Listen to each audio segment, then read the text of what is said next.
नमस्कार सर। मेरा बिजनेस नहीं चल रहा है सर, मेरी दुकान नहीं चल रही है सर। मैं नौकरी कर रहा हूँ, मैं सोच तो बहुत दिन से रहा हूँ, लेकिन मैं बिजनेस स्टार्ट नहीं कर पा रहा हूँ। ऐसे बहुत सारे सवाल, ऐसे बहुत सारे कमेंट्स मैं आए दिन अपने कमेंट सेक्शन में पढ़ता हूँ और विचार करता हूँ। कई बार ऐसा विचार करता हूँ कि यार बिज़नेस क्यों नहीं चल रहा है, क्यों दुकानें नहीं चल रही हैं। बहुत सारे लोगों की चलती हैं, बहुत सारे लोगों की नहीं चलती हैं। बहुत सारे लोगों को घाटा होता है, यार फैक्ट्री ली करी लेकिन नहीं चली। तो आज इस वीडियो में मैं उन सारी बातों पे बहुत ही अच्छी तरीके से जवाब दूंगा और थोड़ा सा स्पिरिचुअल जवाब दूंगा, यानी आध्यात्मिक जवाब दूंगा। चाहे वो हिंदू हो, मुस्लिम हो, सिख हो, ईसाई हो, सबके पक्ष की बात करूंगा और कैसे आप इन सारी चीज़ों को सपोर्ट करके, इन सारी चीज़ों का लाभ लेते हुए आप अपने बिजनेस को, अपने परिवार को और अपने सामाजिक स्तर को अच्छे से बना सकते हैं। इसी चीज़ को मैं आज इस वीडियो में बताऊंगा और बहुत अच्छे तरीके से बताऊंगा ताकि आपको अच्छे से समझ में आए, ताकि आपको रीज़न समझ में आए कि जो चीज़ें नहीं हो रही हैं या जो चीज़ें होनी चाहिए तो उसके लिए क्या करना चाहिए और क्या अच्छी तरीके से किया जा सकता है। ये सारी बातें आज मैं इस वीडियो में करूँगा।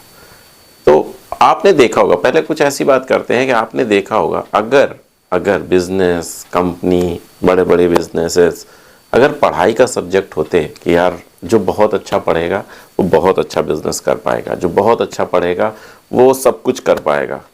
तो जितने भी आप अगर हम टॉप 100 ले लें, इंडिया के टॉप 100 बिजनेसमैन की लिस्ट उठाएं, तो क्या उसमें कोई आईआईएम से पास किया हुआ व्यक्ति है? एमबीए, आईआईएम में अगर कुछ लोगों को नहीं पता हो तो वो संस्था जो भारत के सबसे टॉप बिजनेस स्कूल्स हैं वो आईआईएम है। अहमदाबाद हो गया, लखनऊ हो गया और बहुत सारे। जो इंजीनियरिंग की सबसे टॉप संस्था है वो आईआईटी है, सभी को पता होगा ये। तो जो आईआईटी है, तो अगर टॉप 100 में लिया जाए तो ये सारे लोग आईआईटी से होते या आईआईएम से होते। अगर बिजनेस सिर्फ एजुकेशन का, बिजनेस सिर्फ नॉलेज का सब्जेक्ट होता, तो अगर बिजनेस सिर्फ पैसे का सब्जेक्ट होता है ना, तो धीरूभाई अंबानी और बहुत सारे ऐसे हैं जो स्टार्टिंग में जो छोटी सी नौकरी करते थे और आज टॉप पे हैं। अगर सिर्फ, अभी इसमें राजनीति या ऐसा कुछ मतलब कमेंट मत करना, लेकिन मैं एक ओवरऑल बिजनेस की बात कर रहा हूँ। सब टॉप पे होते हैं कि भाई साहब नहीं, जो मतलब पैसा होगा वही आगे रहेगा। अगर ऐसा होता तो जो ये टॉप पे हैं ये कभी हमेशा राजा ही होते, तभी होते। और बहुत सारे आपने राजा देखे होंगे जो आज़ादी के समय राजा थे, बहुत बड़े रईस घराने थे, लेकिन आज वो कहीं नहीं है। तो इन दो चीज़ें होती हैं जो आपके मस्तिष्क में है कि यार नंबर 1 बहुत अच्छी पढ़ाई होनी चाहिए, बहुत कुछ होना चाहिए तो मैं बिजनेसमैन बन जाता। तो मैंने उसके भी उदाहरण दिए कि भाई साहब अगर ऐसा होता तो टॉप 100 में सब वही होते, आईआईटी वाले होते, आईआईएम वाले होते।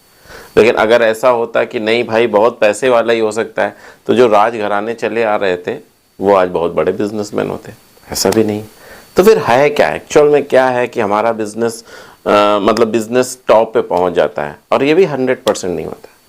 तो देखिए, चाहे आप हिंदू हो, मुस्लिम हो, सिख हो, ईसाई हो, हर व्यक्ति इस धरती पे आया हुआ हर व्यक्ति, चाहे वो जिस धर्म, जिस पंथ, मजहब, किसको मानता हो, वो ये तो 100% मानता है कि कोई एक पावर है जो हम सबको चला रही है, जो हम सबको सोचने पे विवश करती है, जो हम सबको के अंदर विचार डालती है, जो हम सबके जो ऐसे बहुत सारे पार्ट हैं हमारे शरीर के अंदर जो हमारी इच्छा से नहीं चलते। पता ही नहीं हमें, किडनी अपना काम कर रही है, हार्ट अपना काम कर रहा है। हार्ट तो थोड़ा बहुत धड़कता है तो हमें पता चलता है, बट क्या हम उसे करा रहे हैं? नहीं।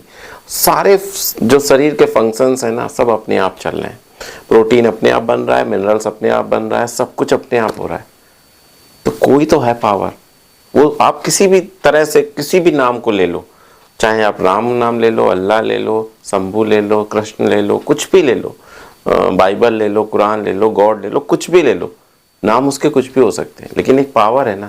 तो अगर हम अपने बिजनेस में उस पावर की यूज़ करें, यूज़ का मतलब ये नहीं कि हम उसको कोई दोहन करना, नहीं, उसका सपोर्ट ले लें कि जब तुम इतनी बड़ी संस्था चला रहे हो, जब तुम इतनी बड़ी सृष्टि चला सकते हो, जब तुम इतने पावरफुल हो, तो मेरी थोड़ी सी मदद कर दो, मेरा थोड़ा सा।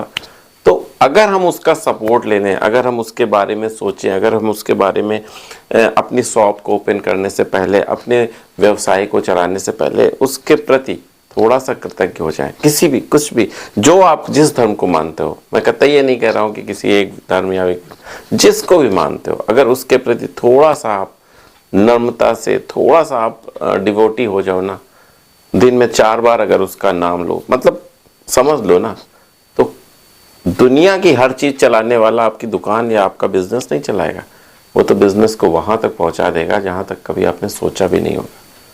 वो चीजें करा देगा जो आपने कभी कल्पना भी नहीं की होगी, वो ऑर्डर आएंगे आपके पास। आपने सोचा भी नहीं होगा कि यार किस तरह से कोई आके हमसे ऐसे टकराएगा और मुझे ये वाला ऑर्डर मिल जाएगा।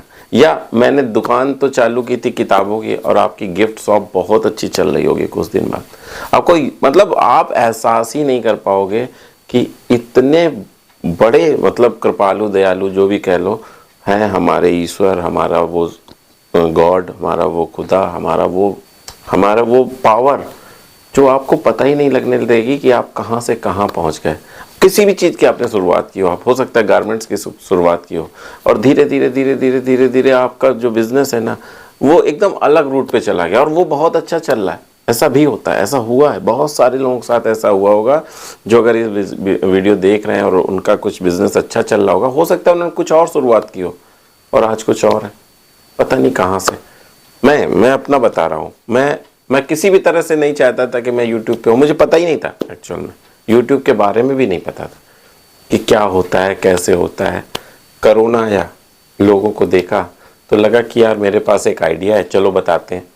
जब वो आइडिया मैंने सोचा चलो बताते, तो कैसे बताएंगे, समाज को आप बताओगे कैसे, सबको खड़ा करोगे, इकट्ठा करोगे, फिर बताओगे क्या। तो मुझे पता चला यार यूट्यूब एक ऐसा माध्यम है जिसमें आप अपनी बात बोल देते हो तो पूरी दुनिया सुन सकती है।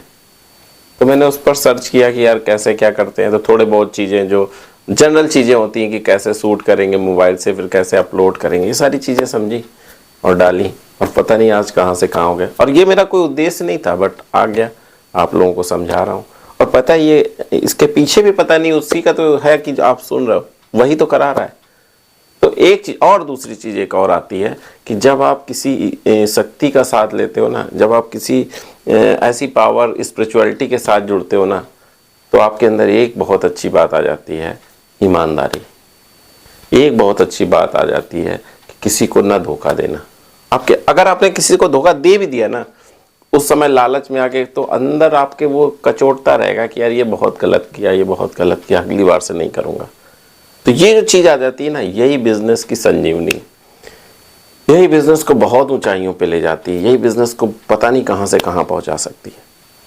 तो जैसा भी है, जो भी आपका जिस स्थिति में बिजनेस है, जिस स्थिति में आपका कारखाना है, जिस स्थिति में आप हो इस समय, बस आज से एक गांठ बांध दो कि मुझे अपने जिसको, जिस धर्म, जिस पंथ, जिस मजहब को मानते हो, जिस देवता को मानते हो, जिस व्यक्ति को मानते हो, बस अब पूरा उसके सहारे कर देना है। बस सब जो है सब तुम्हारा है, तुम जानो। मैं तो आपका सेवक बनके इस दुकान पे बैठा हूँ, आपका सेवक बनके इस कारखाने में बैठा हूँ, आपका सेवक बनके इस कंपनी को चला रहा हूँ। तुम्हारी इच्छा, जहाँ ले जाओ। चमत्कारी परिवर्तन होंगे, चमत्कारी। आपको एहसास ही नहीं होगा कि आप कहाँ से कहाँ चले गए। एक बार करके तो देखो। तो ये छोटा सा वीडियो था ताकि मैं आपको समझा सकूं कि बिजनेस में सिर्फ पैसा, बिजनेस में सिर्फ दिमाग, बिजनेस में सिर्फ नॉलेज नहीं होती है जो उसको चलाती है। बहुत सारे, आपने अगर नौकरी भी पाई होगी ना, तो आप ज़रा ध्यान से सोचना कि कहाँ से कहाँ वो हाथ पकड़ के आपको ले आया होगा। हाथ पकड़ के जो सक्सेस है, जो सक्सेस ये वीडियो देख रहे हैं, जो सक्सेसफुल बिजनेसमैन है या सक्सेसफुल दुकान चला रहे हैं या सक्सेसफुल कोई जॉब कर रहे हैं, बहुत अच्छी जॉब कर रहे हैं, तो अपना जीवनी जरा बैक साइड में जाके देखना कि क्या आप इस जॉब पे या इस दुकान पे जिस स्थिति में हो, वो क्या आप अपनी मेहनत से आगे हो। मेहनत होगी, लेकिन कहीं ना कहीं उसने एक ऐसा रास्ता दिखाया होगा जहाँ के बाद आपको एकदम साफ दिखने लगा होगा और फिर आप आगे बढ़ते चले गए होगे कहीं ना कहीं अंधेरे में, और फिर उसने आके बस एक रुख कर दिया होगा कि ये देखो, ये है तुम्हारा रास्ता, और उसके बाद आप बहुत आगे निकल गए होगे। तो बस यही समझाना था, यही बताना था कि बिज़नेस में सिर्फ एजुकेशन या बिज़नेस में सिर्फ पैसा इम्पॉर्टेंट नहीं होता है, कुछ चीज़ें और भी इम्पॉर्टेंट होती हैं जो मैंने आज आपको बताई। हर स्कूल जो भी स्कूल चलता है, तो उसमें सिर्फ पढ़ाई, अगर सिर्फ पढ़ाई होती, प्रार्थना ना होती, अगर सिर्फ पढ़ाई होती, नैतिक जानकारी न दी जाती, तो स्कूल स्कूल नहीं रहते हैं। तो स्कूल का सबसे बड़ा अर्थ ये भी है कि नैतिक रूप से, प्रार्थना के रूप से हर तरह से आपका विकास हो, तब जाके एक परफेक्ट व्यक्ति बनता है और तब जाके एक परफेक्ट बिजनेस बनता है। बस इतना ही कहना था। अगर आपको कुछ ख़राब लगा हो तो ज़रूर कमेंट में करके बताना। नेक्स्ट बार में मैं उसे सुधारने की कोशिश करूँगा। अगर कुछ अच्छा लगा हो तो भी कमेंट्स करना, ताकि दूसरे लोग उससे प्रेरित हों। बस इतना ही कहना था। अगले वीडियो तक मैं आपसे विदा चाहता हूँ। नमस्कार।